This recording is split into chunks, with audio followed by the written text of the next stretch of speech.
Olá, o meu nome é Ana Feijão e sou cardiopneumologista especializada em ecocardiografia. Hoje estou aqui para vos falar sobre as janelas ecocardiográficas de um estudo veterinário. Quem me conhece sabe que a minha especialidade são humanos, mas abracei com todo o entusiasmo este projeto na área de veterinária e tem sido muito interessante fazer estes vídeos. Um estudo ecocardiográfico baseia-se na observação de várias incidências sobre o coração. Estas dependem da zona onde a sonda é colocada e, na mesma zona, as incidências mudam de acordo com os movimentos que fazemos com a sonda. Num estudo veterinário existem três janelas ecocardiográficas principais: a janela parasternal direita, a janela parasternal esquerda e a janela subcostal. Dentro de cada janela parasternal existem vias que dependem dos movimentos que fazemos com a sonda, que permitem cortes diferentes do coração. Importante referir que 90% da informação que retiramos do exame se faz na primeira janela, a janela parasternal direita.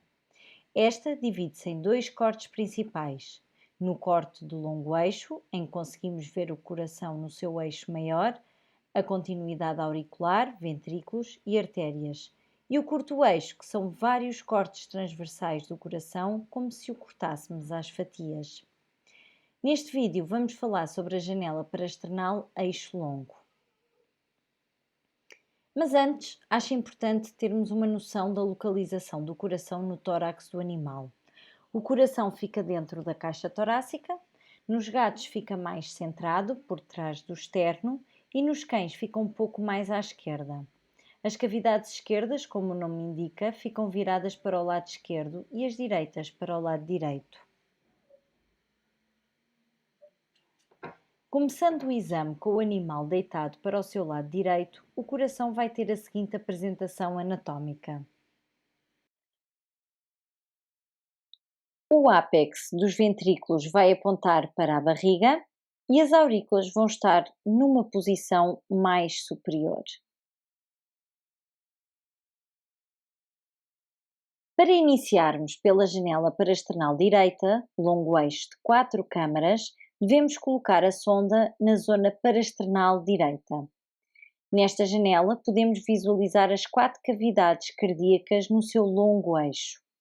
Temos então o animal deitado para a sua direita e vamos colocar a sonda do lado direito. Se a marquesa tiver um acesso, um buraco, ótimo. Se não, damos um jeito para encontrar a melhor janela à direita. Palpamos a zona de choque, ou seja, onde sentimos o coração.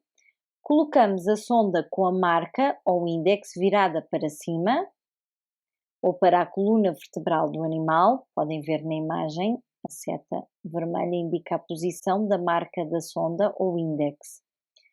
Devemos ajustar com pequenos tilts da sonda, ou seja, pequenos movimentos, até o longo eixo do ventrículo estar perpendicular à sonda, como nesta imagem, e o ventrículo estiver o mais alongado possível. Temos aqui o ventrículo esquerdo.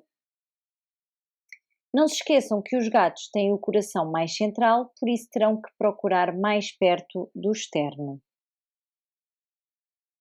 Para terem a certeza que estão com um bom alinhamento, o ventrículo esquerdo, que é esta cavidade aqui, deve estar o mais perpendicular à sonda, como na imagem A. A sonda está aqui. Esta linha amarela representa os feixes de ultrassons e o eixo longo do ventrículo esquerdo deve ser perpendicular aos feixes, o que não se verifica nesta imagem. Temos aqui o ventrículo esquerdo mais oblíquo em relação ao feixe de ultrassons. Para conseguirmos chegar ao alinhamento da imagem A, basta apontar a sonda um pouco mais para baixo, ou seja, levantar a cauda da sonda. Então, nesta janela podemos tirar várias informações. É uma janela onde podemos ver as 4 cavidades. Temos aqui o ventrículo esquerdo, ok? A aurícula esquerda, a aurícula direita e o ventrículo direito. A válvula mitral, com o folheto anterior e o folheto posterior, também chamado folheto cranial, e a válvula tricúspide. O septo interauricular, que divide as duas aurículas, a direita e a esquerda, e o septo interventricular, que divide os dois ventrículos.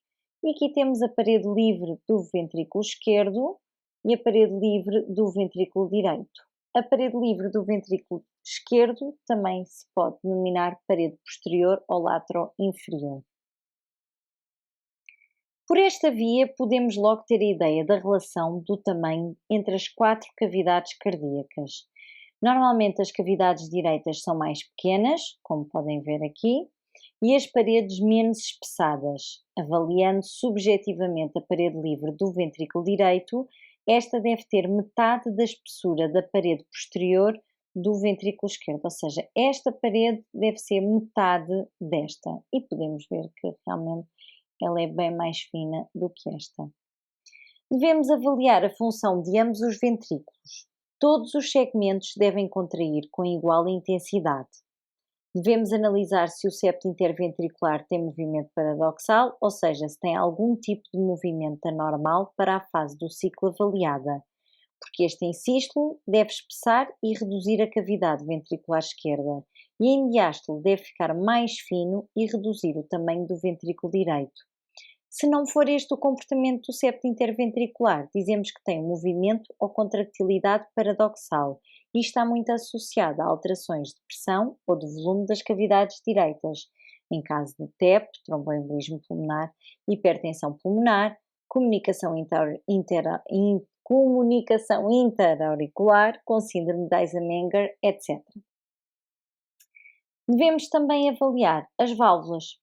A válvula tricúspide deve ter um deslocamento mais apical. Se não tiver, devemos ter mais cuidado e estar atentos a possíveis patologias congénitas.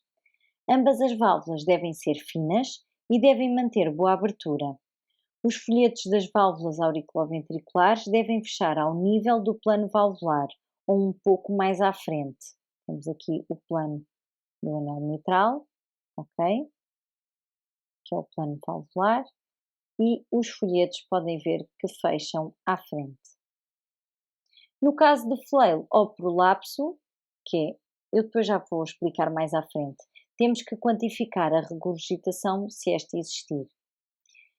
A válvula mitral é a válvula que separa a aurícula esquerda do ventrículo esquerdo, ou seja, é a válvula que permite que o sangue que chega da circulação pulmonar carregado com oxigênio flua para o ventrículo esquerdo para depois ser enviado para oxigenar o resto do corpo.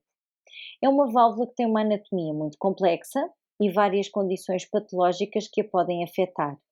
Condições primárias, como malformações congénitas ou adquiridas de alguma das partes do aparelho valvular, ou condições secundárias que, como o nome indica, são secundárias a fatores não intrínsecos à válvula, como a geometria do ventrículo esquerdo, alterações da contractilidade segmentar ou alterações da geometria da aurícula esquerda.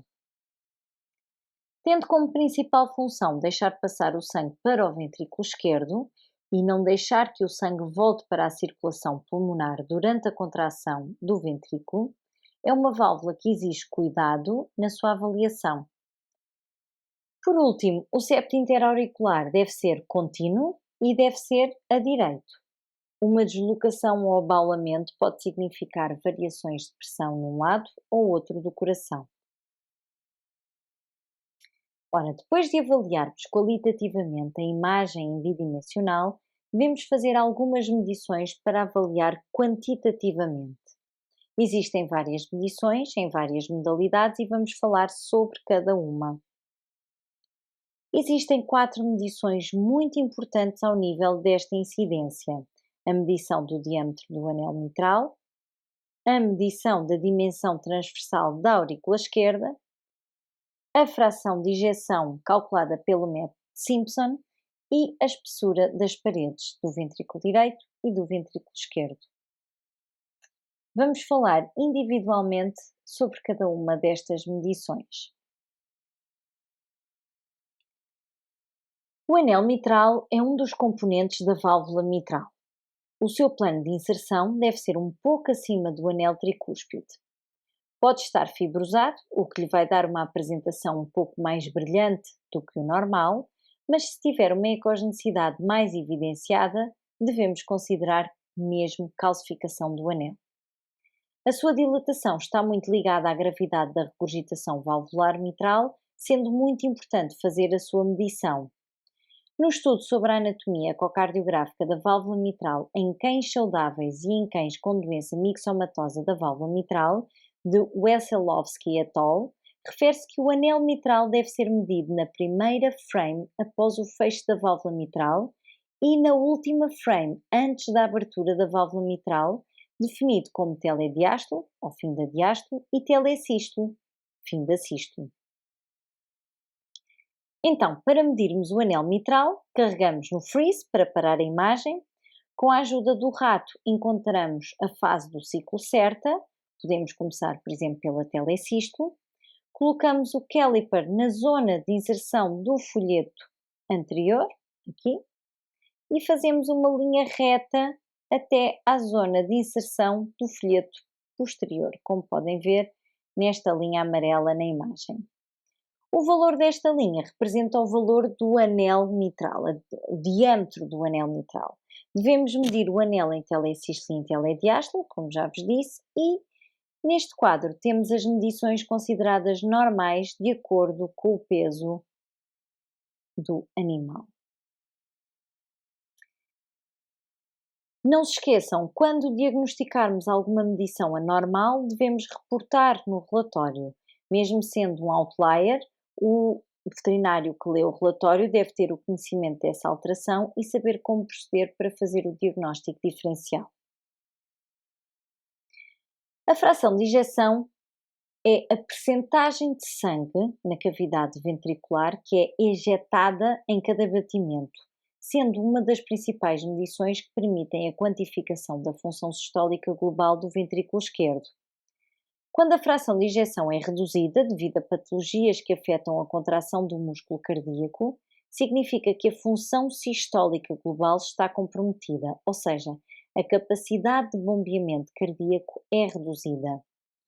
Para calcular a fração de ejeção, temos que avaliar a área da cavidade do ventrículo esquerdo em diástole, como podem ver aqui, e em telesístole, para percebermos a variação entre as áreas.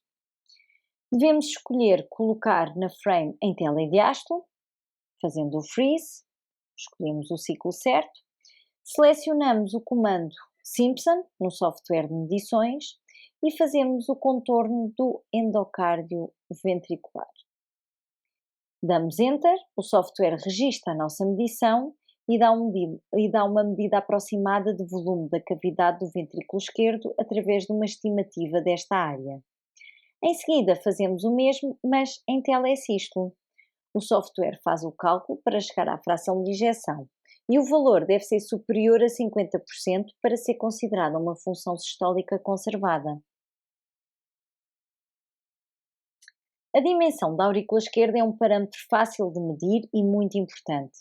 Várias condições podem provocar dilatação da aurícula esquerda, como patologias da válvula mitral, patologias que provocam um aumento da pós-carga, como hipertensão arterial, estenose aórtica, coartação aórtica, e patologias que afetam o relaxamento miocárdico, como miocardiopatias restritivas e hipertrófica, que provocam aumento das pressões de enchimento, ou seja, as pressões diastólicas, que, por arrasto, vão aumentar as pressões na aurícula esquerda, provocando assim a sua dilatação. A dimensão transversal deve ser calculada para sabermos se a cavidade auricular esquerda está dilatada ou com dimensões dentro da normalidade. A medição deve ser feita no seu diâmetro transversal, como podem ver aqui, e deve ser feita em telesístole, ou seja, quando a aurícula esquerda está mais cheia ou, no caso de termos eletrocardiograma, que não é este caso, tem uma linha reta. Se tendo o eletrocardiograma, deve-se escolher o freeze no final da onda T e medimos então a aurícula. O caliper deve ser colocado a meio do septo interauricular, okay? Que ele ainda continua, não vemos aqui o teto, deve ser colocado a meio. E fazendo uma linha transversal paralela ao anel mitral, até à parede livre da aurícula esquerda. O valor normal deve estar entre 18 a 24 milímetros. Acima de 24 milímetros, podemos dizer que a aurícula esquerda está dilatada. Abaixo, podemos desconfiar de baixo débito ou estados hipovolémicos. Neste exemplo, podemos ver que o valor do diâmetro é de 74 milímetros ou 7 centímetros, o que está muito acima do diâmetro normal da aurícula esquerda, considerado até 24. Se compararem com o exemplo de um coração normal, como podem ver aqui, a aurícula esquerda apresenta-se menor do que o ventrículo esquerdo. Estão a ver, aqui é o ventrículo esquerdo e aqui é a aurícula esquerda, e a aurícula esquerda é menor do que o ventrículo, o que não acontece aqui, onde temos o ventrículo esquerdo muito menor do que a aurícula esquerda. A espessura das paredes é a medição que nos diz se existe ou não hipertrofia do ventrículo. A hipertrofia é uma alteração morfológica que aparece quando existe uma necessidade do ventrículo de compensar uma sobrecarga ou aumento de pressão à sua frente. Por exemplo, a hipertrofia do ventrículo esquerdo pode estar ligada à estenose aórtica, à hipertensão arterial, à coartação aórtica, e a hipertrofia do ventrículo direito pode estar ligada à sobrecarga direita presente em casos de hipertensão pulmonar, estenose pulmonar ou outras patologias que provoquem um aumento de pressão sobre as cavidades direitas. A medição deve ser feita em bidimensional, ou seja, em 2D, na fase do ciclo em que as paredes estão mais finas, ou seja, em telediástole. Se estiver presente o ECG, é logo no início do QRS, que é esta curva aqui, aqui, aqui, que é visualmente quando o ventrículo está mais dilatado. Devemos ter cuidado a medir as paredes, de forma a não incluir na medição as trabéculas, que são colunas musculares arredondadas ou irregulares que se projetam da superfície interior dos ventrículos. Devemos também ter cuidado para não incluir na medição o pericárdio. Estão a ver? É esta zona aqui mais brilhante. A parede é apenas esta zona menos ecogénica do que aqui o pericárdio. Não devemos incluir também o músculo papilar, que não tem aqui como vos mostrar, porque não está presente na imagem, ou possíveis falsos tendões que existam no interior da cavidade. Ao medir o septo interauricular, devemos também ter cuidado em não incluir a banda moderadora que por vezes aparece no ventrículo direito. Para confirmar se existe hipertrofia, a espessura da parede livre do VD deve ser metade da espessura da parede posterior do ventrículo esquerdo, como já tínhamos dito anteriormente. Na imagem temos um exemplo da medição da parede livre do VD com 38 milímetros e da parede livre do ventrículo esquerdo com 50 milímetros, o que significa que a parede do ventrículo direito está ligeiramente hipertrofiada.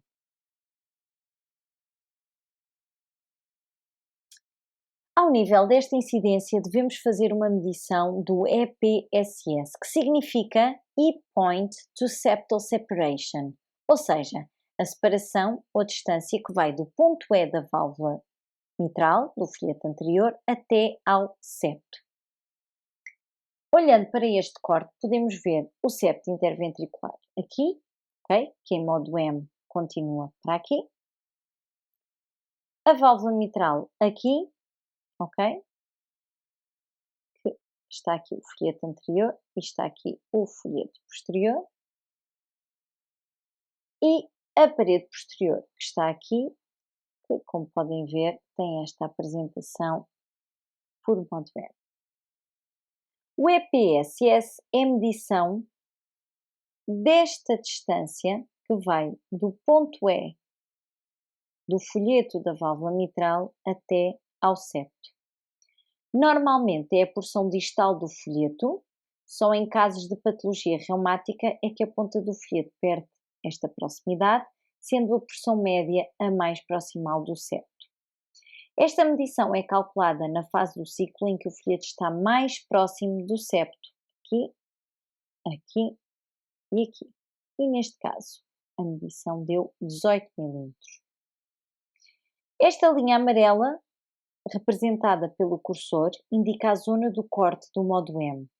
Para calcular o EPSS, devemos colocar o cursor em cima dos folhetos da válvula mitral, da sua ponta, e vamos ter este aspecto de como se comportam as estruturas ao longo do tempo. Mas qual é a importância desta medição? Se tivermos um ventrículo dilatado, esta distância vai ser elevada e um ventrículo dilatado aponta para uma alteração patológica, quer morfológica, quer funcional. A distância normal deve ser menor do que 6,5 mm. Como podem ver, muito abaixo do medido neste caso. O Doppler-Core permite-nos ter uma noção do comportamento dos fluxos dentro do coração. E nesta incidência é importante avaliar a válvula mitral, se tem estenose ou se tem regurgitação. E como é que podemos perceber isso? O Doppler-Core, quando registra velocidades muito altas, sofre aliasing, ou seja, o fluxo, em vez de ter a cor vermelha ou azul, de acordo com a sua direção em relação à sonda, fica com este aspecto, em mosaico, ou, neste caso, na cor amarela. Isto é sugestivo de altas velocidades e, neste caso, como podemos verificar, é um fluxo que fica do lado da aurícula esquerda com os folhetos da válvula mitral fechados. Representa então uma regurgitação mitral importante, tendo em conta que ocupa mais de metade da aurícula esquerda. Temos aqui a aurícula e, se vocês repararem, esta zona em mosaico ocupa mais de metade da aurícula esquerda. Isto é um critério de gravidade da regurgitação. A estenose mitral está presente quando ao nível da câmara de entrada do ventrículo esquerdo, ou seja, à frente dos folhetos, temos presente um fluxo muito turbulento, ou seja, com esta mesma aparência morfológica. Com a constrição da abertura, o fluxo transmitral ganha velocidades patológicas, sendo facilmente identificável por Doppler-Core, que reflete essas altas velocidades no mapa em mosaico de cores. Outra grande utilidade do Doppler-Core ao nível desta incidência é perceber se existe alguma comunicação entre os dois lados, ou seja, se existe uma comunicação interventricular ou uma comunicação interauricular. Colocando a janela da cor em cima dos septos, conseguimos perceber se existe passagem de fluxo de um lado para o outro. Passamos agora para o corte parasternal direito longo eixo, mas agora 5 câmaras. Com uma pequena rotação da marca da sonda para a esquerda, lembram-se que começávamos com a sonda com a marca mais virada para as 12 horas, rodamos agora um bocadinho a marca da sonda para as 11 horas, ou um bocadinho para a esquerda, mas sem retirar a sonda do sítio. Com este movimento abrimos a aorta e a câmara de saída do ventrículo esquerdo. Como podem ver aqui, temos o ventrículo esquerdo, a aurícula esquerda, mas onde antigamente ou anteriormente tínhamos o septo interauricular, abrimos agora a artéria aorta e a câmara de saída do ventrículo esquerdo, que é aquela porção de ventrículo mesmo antes da válvula aórtica. Esta RMPA é a sigla Right Main Pulmonary Artery, que representa um corte transversal da artéria pulmonar. Ora bem, acrescenta à primeira via, à via que discutimos anteriormente, o facto de conseguirmos avaliar a função da válvula aórtica e possíveis comunicações interventriculares ao nível do septo interventricular membranoso, que é esta porção aqui logo abaixo da válvula aórtica. Avaliando em bidimensional, a válvula aórtica deve ter cúspides finas que abrem bem em sístolo. E a artéria aorta deve ter um diâmetro idêntico ao da aurícula esquerda e não deve ter imagens no lúmen que podem sugerir alguma patologia como placas ou flap, que é a representação morfológica ecocardiográfica de uma disseção. Apesar de ter poucas diferenças na incidência de 4 câmaras, há várias medições que devem ser realizadas nesta incidência. Não esquecer que esta incidência de 5 câmaras faz aparecer uma das zonas mais importantes do coração, que é a via de saída de sangue do coração, e que tem grandes implicâncias clínicas a quando a presença de alterações nesta zona. Vamos então falar das medições mais importantes nos slides seguintes. A primeira medição que vamos falar é a medição da raiz da aorta na sua porção proximal. Esta medição deve ser feita em mesociclo, ou seja, quando as cúspides aórticas estão abertas, e o caliper deve ser colocado na região mais anterior da artéria aorta, que aqui está confuso, tem este sinal, este círculo vermelho, e deve fazer-se uma linha transversal e colocar o segundo caliper na zona mais anterior da parede posterior da aorta. Outra medição muito importante é a distância da abertura das cúspides aórticas. Esta deve ser realizada em protociclo, quando a abertura das cúspides é maior. Esta medição dá-nos a informação sobre a capacidade das cúspides aórticas abrirem, que em casos de estenose valvular vai estar comprometida. Ou dar também o sinal em casos de baixo débito, que por essa mesma razão não conseguem abrir as cúspides aórticas na sua totalidade. A espessura das paredes é um parâmetro muito importante a medir. Esta medição deve ser feita em telediástolo, como já dissemos, quando as paredes estão mais finas ou no caso de se ter um ECG presente no início do QRS. A parede septal e a parede posterior devem ser medidas em 4 pontos, como podem ver aqui, aqui, aqui e aqui, e aqui, aqui, aqui e aqui. Medições acima dos 6 mm consideram-se hipertrofia da parede. Atenção que em algumas raças, como nos gatos Sphynx, a espessura mínima é de 5 mm para ser considerado normal. Nos casos em que se diagnostica hipertrofia, é importante avaliar se é simétrica ou assimétrica. Hipertrofia simétrica é toda a hipertrofia que atinge de igual forma as paredes, e a hipertrofia assimétrica é a hipertrofia que atinge mais uma parede do que outra, característica, por exemplo, da miocardiopatia hipertrófica. Após o diagnóstico de hipertrofia, é importante fazer o diagnóstico diferencial entre hipertensão arterial, desidratação e hipertiroidismo.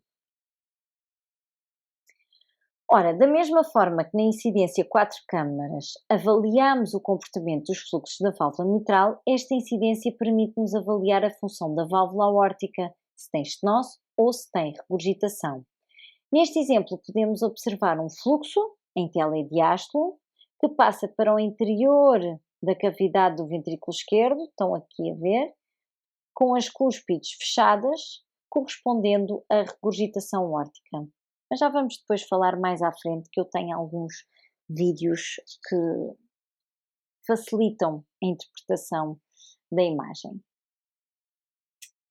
Comunicações interventriculares altas são facilmente diagnosticadas nesta incidência, pois os ultrassons estão paralelos ao fluxo do shunt.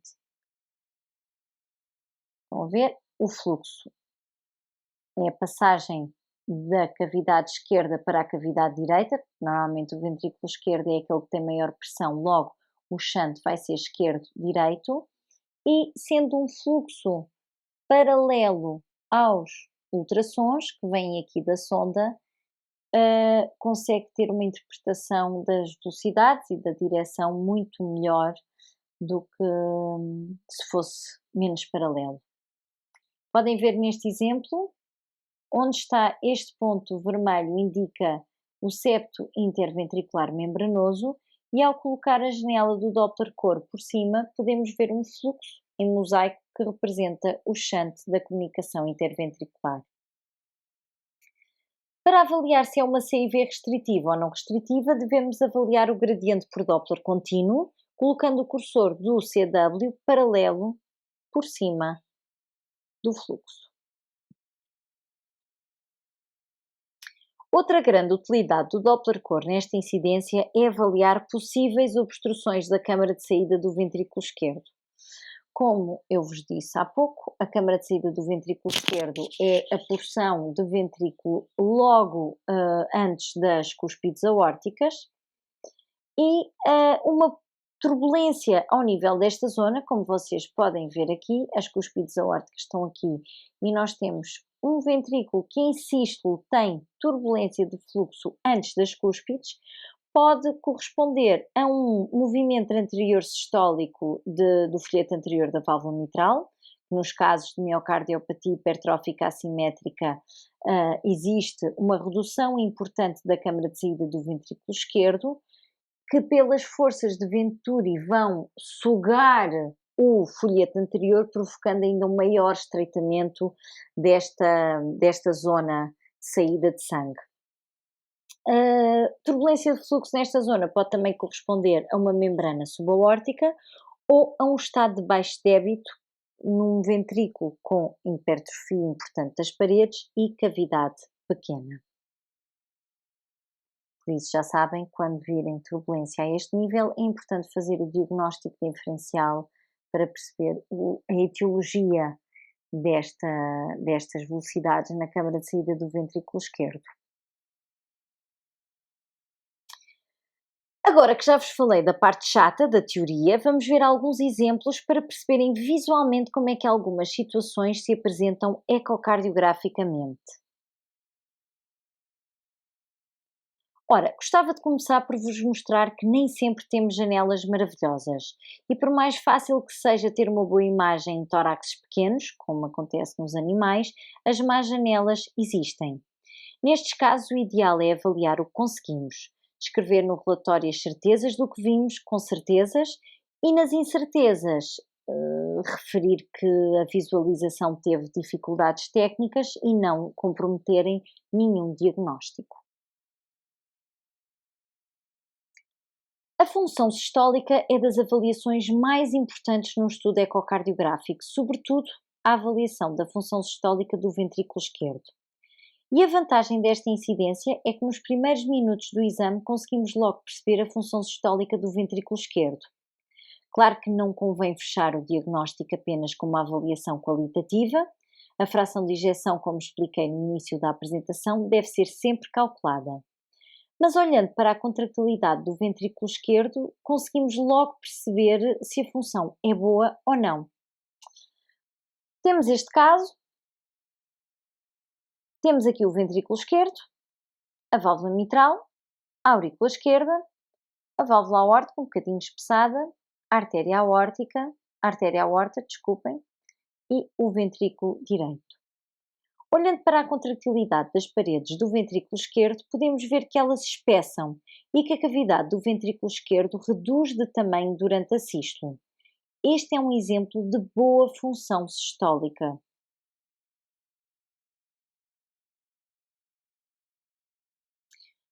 Já neste exemplo, comparando com o vídeo onde o ventrículo esquerdo tem uma função sistólica normal, aqui, conseguem perceber que esta função não é tão boa como a do exemplo normal. As paredes estão hipertrofiadas e com uma ecogenicidade granular, vão ver este pontilhado aqui ecogénico, o que é muito característico de patologia hipertensiva. Tendo em conta a função sistólica, já podemos suspeitar de estar num estado avançado.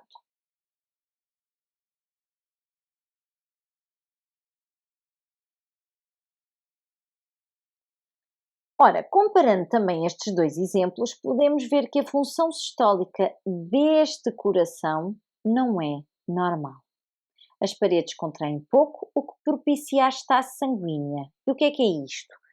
É quando o sangue flui muito lentamente no interior da cavidade, o que pode levar à formação de coágulos ou trombos. E é isso que eu gostava de vos mostrar neste vídeo. O exemplo da apresentação ecocardiográfica dos trombos. Vão ver estas imagens aqui no interior, são trombos no interior da cavidade. Neste caso, os trombos têm grandes dimensões e dificilmente passam despercebidos. Por isso, em casos como cavidades dilatadas, ventrículos com má função, arritmias auriculares, pesquisem sempre com mais atenção para não deixarem passar um trombo mais pequeno, mas que pode ter um potencial tromboembólico fatal.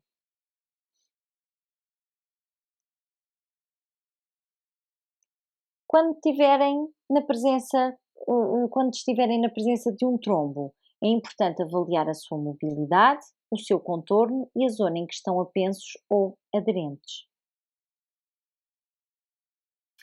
A função sistólica é a função cardíaca que permite suprir as necessidades do organismo com o débito cardíaco necessário. A nível mecânico, a disfunção sistólica vai depender de qualquer fator que influencie a contractilidade ventricular. A redução da contractilidade do músculo cardíaco pode ser global, ou seja, todos os segmentos ventriculares estão hipocontrácteis, ou pode ser segmentar, quando apenas alguns segmentos têm compromisso da função contráctil. Essas alterações segmentares podem ter várias etiologias, sendo a mais comum por razões que afetam a circulação coronária. Mas o que me interessa aqui é que treinem o vosso olho para saber identificar essas alterações da contractilidade segmentar.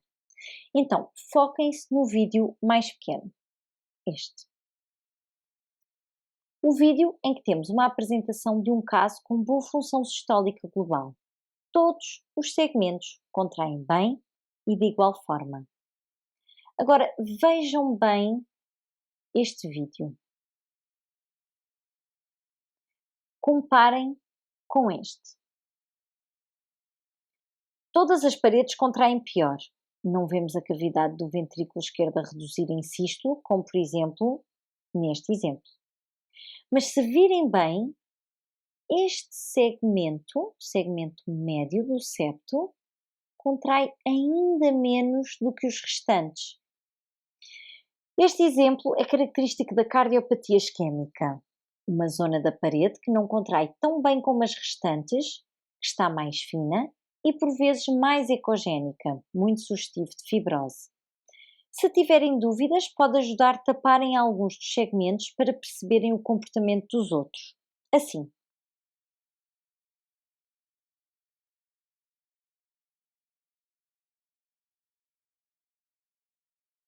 Ok?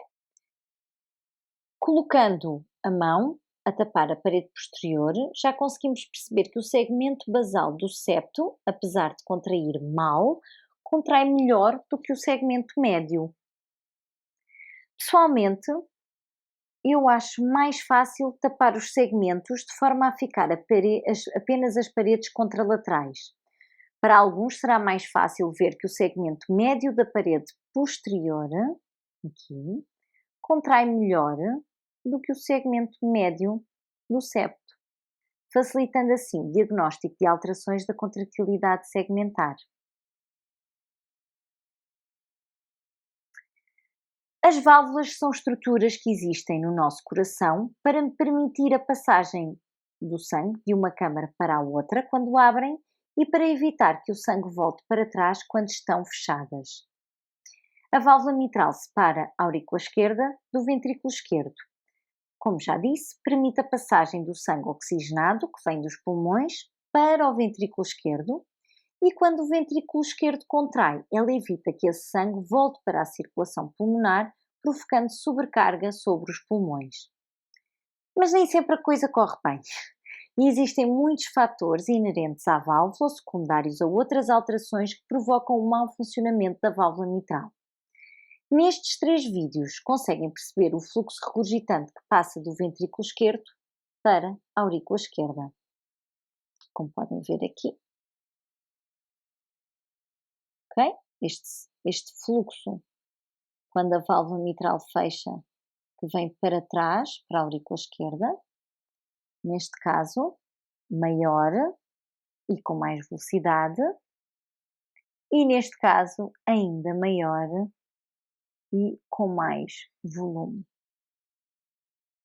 No primeiro vídeo à esquerda podem ver pelo mosaico do Doppler cor que a regurgitação não é tão grande como no segundo e no terceiro caso, sendo quantificada como regurgitação ligeira.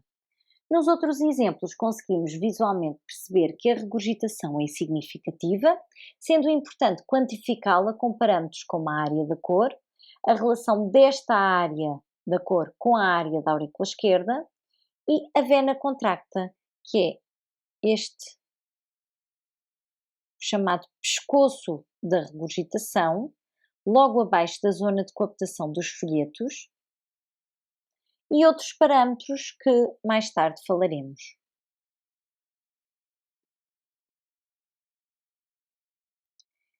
Nestes dois exemplos, eu gostava de vos mostrar duas regurgitações, ambas significativas, mas com uma diferença entre elas, importante de avaliar: a direção do jato. Ora, neste exemplo, aqui, podemos ver o fluxo regurgitante que atinge e passa a metade auricular e tem uma direção a direito, ou seja, o jato é central e é ejetado ao longo da linha central.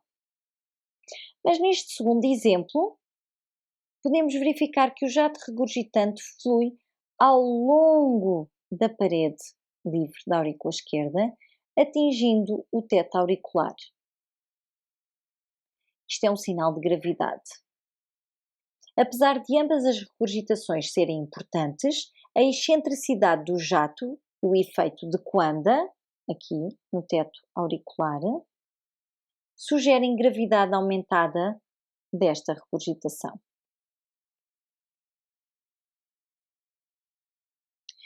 Ora, neste caso eu gostava de vos sensibilizar para a importância da avaliação da válvula em bidimensional para percebermos a etiologia da disfunção da mesma.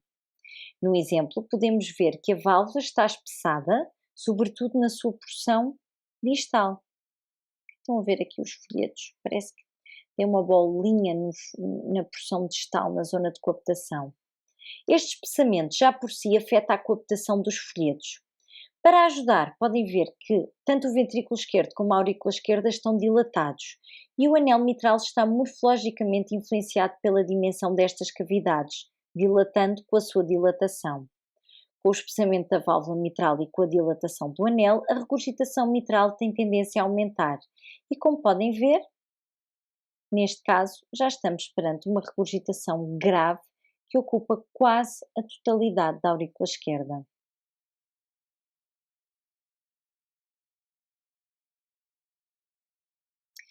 O padrão reumático é um padrão muito característico a nível morfológico e usualmente representado por este padrão em joelho fletido do folheto anterior.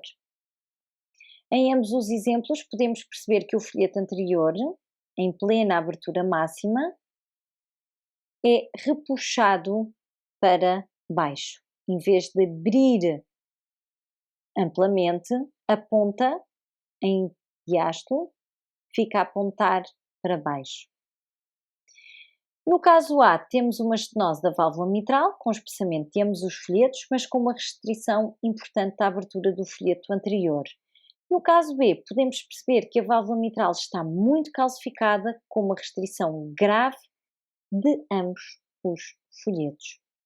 Nestes casos em que existe a suspeita de estenose, é importante medir a área valvular mitral e os gradientes valvulares para quantificar o grau de aperto da válvula.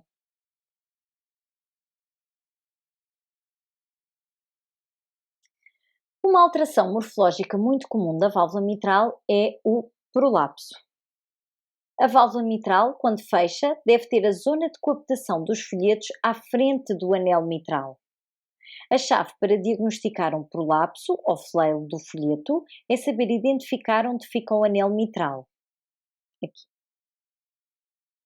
Traçando uma linha imaginária ao nível do anel, podemos ter a certeza que a coaptação dos folhetos se faz na zona certa, como podemos ver neste exemplo aqui. Já neste exemplo, podemos ver que o folheto posterior da válvula mitral passa o plano valvular mitral. Neste exemplo, apesar dos folhetos fecharem à frente do nível do anel mitral, podemos observar que a ponta do folheto anterior, estão a ver, prolapsa para trás. Este sinal é característico do flail do folheto, que neste exemplo não é muito exuberante. Para não esquecerem, prolapso dá-se quando o corpo do folheto passa para trás do plano valvular e a ponta do folheto mantém-se para a câmara de entrada do ventrículo esquerdo. E flail dá-se quando a ponta do folheto aponta para a aurícula esquerda. Mas se a válvula mitral é importante, a válvula aórtica ainda é mais. E neste vídeo temos um exemplo de uma válvula aórtica regurgitante. Podem ver aqui este fluxo que passa para trás, as cúspides aórticas vão estar aqui e quando elas fecham podemos ver aqui este mosaico de cor característico de velocidades altas. Passar a metade ventricular é um sinal de gravidade, como já tinha dito, se bem que aqui não conseguimos ter a perceção de toda a cavidade ventricular. E aqui dou-vos 3 exemplos de regurgitações aórticas com aumento da gravidade da direita para a esquerda, ou melhor, da esquerda para a direita, desculpem. Como podem ver no primeiro vídeo, a regurgitação que corresponde a este fluxo aqui tem uma área de cor muito menor que esta, aqui, vão ver este fluxo, e que esta, que é muito mais grave. Uma das formas para quantificar a gravidade da regurgitação é fazer a relação que a regurgitação ocupa na câmara de saída do ventrículo esquerdo e podem ver que esta regurgitação e sobretudo esta ocupam muito mais espaço na câmara de saída do ventrículo esquerdo do que esta. Duvido que o olho mais inexperiente não consiga perceber o que falha nesta imagem. Então, relembremos, temos aqui o ventrículo esquerdo, temos aqui a aurícula esquerda, temos a válvula mitral, temos a válvula aórtica e temos o ventrículo direito.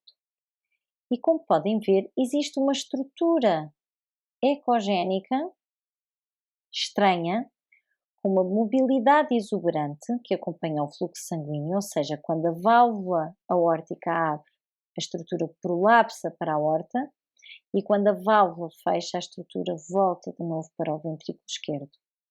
Este exemplo que temos aqui é um exemplo da apresentação ecocardiográfica de vegetações valvulares de grandes dimensões. E o que é que eu vos queria alertar? Neste caso, as vegetações são grandes e de visualização fácil, mas existem vegetações de pequenas dimensões. E se repararem, o folheto cranial da válvula mitral tem também aqui a pensa, uma surpresa. Por isso, em estados infecciosos, fiquem atentos a sopros de novo, a regurgitações grandes por Doppler cor, sem razão aparente por 2D. Vejam em várias incidências. E se não tiverem uma boa janela ou o vosso paciente for muito irrequieto, não se comprometam e não excluam logo a hipótese diagnóstica. Ora bem, o que é que conseguem ver neste vídeo? No interior da aurícula esquerda vemos uma massa ecogénica de grandes dimensões, contornos definidos que prolapsa para a câmara de entrada do ventrículo esquerdo. Nestes casos é importante avaliar bem a morfologia da massa, ou seja, o seu contorno, com a ajuda do Doppler cor verificar se tem fluxo no seu interior, ver a sua mobilidade e se provoca algum compromisso funcional, como neste caso acontece, que provoca restrição do fluxo transmitral, funcionando como uma estenose mitral.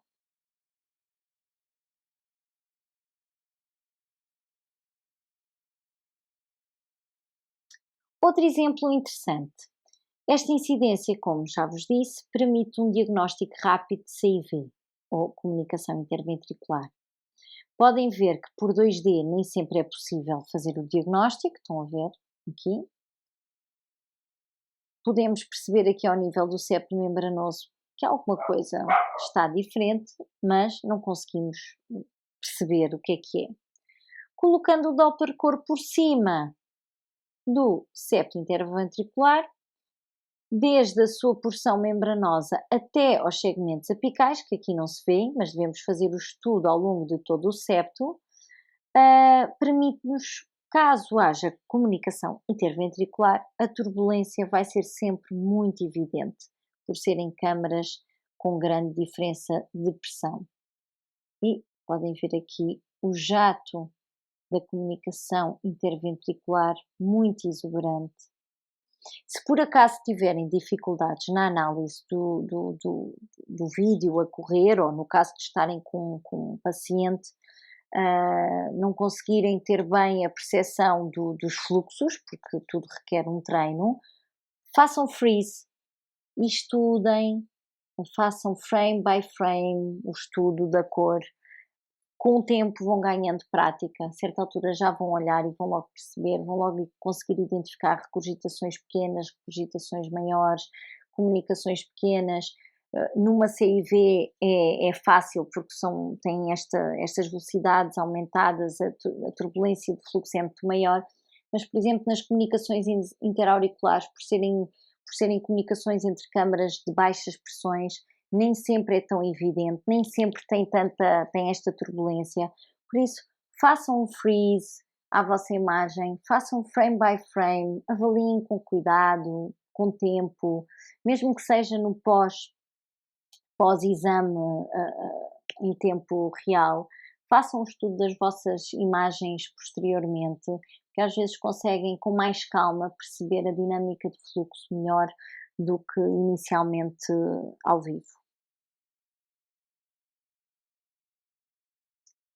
Ora bem, em casos de sobrecarga das cavidades direitas em estado avançado, é fácil fazer o seu diagnóstico através desta incidência. Como podem verificar neste exemplo, o ventrículo direito está dilatado. Vão ver aqui? Normalmente é uma cavidade mais pequena que o ventrículo esquerdo, mas aqui é maior que o ventrículo esquerdo. Para os olhos mais atentos, se repararem, o septo interventricular tem um movimento chamado movimento paradoxal que, insisto, em vez de ajudar na diminuição da cavidade ventricular esquerda, ele retifica, ou nos casos mais graves chega mesmo a ir em direção ao interior da cavidade direita. Vamos ver. Nestes casos é importante avaliar bem a função do ventrículo direito, que podem ver, está conservada pela mobilidade da parede livre, pelo espessamento em cisto. Devem também avaliar a função da válvula pulmonar e morfologia da artéria pulmonar e respectivos ramos.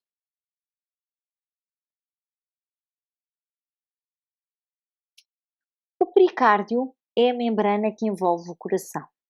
Tem uma função de proteção, entre outras, e não deve interferir na contração dos ventrículos.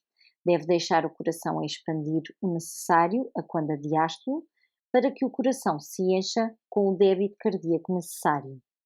Então, quando é que temos um problema com esta membrana protetora do coração? Quando o pericárdio provoca constrição. E pode ser uma constrição por a membrana estar muito calcificada ou por haver tanto líquido no seu interior que o coração não consegue expandir e encher-se com um débito cardíaco suficiente. Ora, neste exemplo, nenhuma dessas situações mais graves está representada. Quis colocar um vídeo com um derrame ligeiro para perceberem como tudo começa. Então, estão a ver esta linha aqui anacogénica, temos aqui a parede posterior do ventrículo esquerdo e aqui mais brilhante temos o pericárdio. E o derrame vem representado nesta forma anacogénica. Temos então derrame ligeiro, posterior e anterior. Como podemos ver aqui, a parede livre do ventrículo direito esboça um movimento fluido em sístole, que é muito característico dos derrames. Nem sempre o derrame anterior é facilmente identificável. No caso de não vermos nenhuma imagem que nos faça suspeitar que o derrame seja circunferencial, ou seja, anterior e posterior, devemos sempre confirmar por outras incidências, como o eixo curto e o subcostal, que falaremos mais adiante. Uma coisa a referir sobre este assunto, que é importante para fazer o diagnóstico diferencial entre derrame pericárdico e derrame pleural, é o truque de vermos o derrame, ou seja, a zona anacogénica, entre o sulco auriculoventricular, aqui, ou seio coronário, que às vezes aparece aqui como uma bolinha, E a aorta descendente, que está aqui. O derrame pericárdico vai aparecer entre estes dois pontos anatómicos. Se a zona anacogénica passar posteriormente à aorta descendente, não é derrame pericárdico. Desconfiem de derrame pleural, achei muito importante, mas derrame pericárdico não é.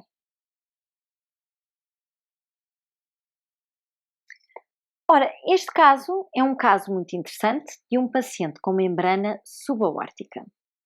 Em bidimensional, podemos perceber que ao nível da câmara de saída do ventrículo esquerdo, vamos ver aqui, tem esta imagem bem pequenininha. Aqui são as cúspides aórticas e esta imagem aqui embaixo, ecogénica, apensa ao botão basal do septo interventricular. Ora, ao colocar a cor por cima, temos esta dinâmica de fluxo. E que dinâmica é esta? Temos um jato turbulento diastólico, que corresponde à regurgitação, ok? Aqui. Mas em sístole, se vocês repararem, tem também um fluxo bastante turbulento, mas pré-cúspides, ou seja, ao nível da câmara de saída do ventrículo esquerdo.